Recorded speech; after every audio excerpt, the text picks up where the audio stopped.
دعا قبول نہیں ہوئی. عمر بن خطاب کہتے ہیں میں دعا کی قبولیت کے بارے میں پریشان نہیں ہوتا بلکہ میں دعا کے بارے میں پریشان ہوتا ہوں. تو جب تمہارے دل میں دعا مانگنے کا خیال ڈال دیا جاتا ہے کہ مانگو، تو دعا کی قبولیت اس کے ساتھ ہی ہوتی ہے، یعنی قبولیت بھی ساتھ ہی آ جاتی ہے.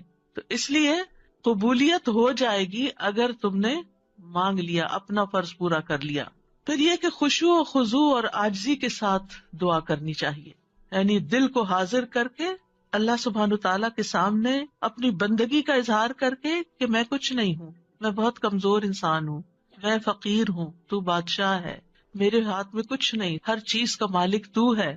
جب انسان اس طرح اپنی عاجزی کو ظاہر کر کے دعا کرتا ہے تو بھی دعا قبول ہوتی ہے. ابو موسیٰ اشعری کہتے ہیں ہم ایک سفر میں رسول اللہ صلی اللہ علیہ وسلم کے ساتھ تھے. جب ہم کسی وادی میں اترتے تو لا الہ الا اللہ اور اللہ اکبر کہتے اور ہماری آواز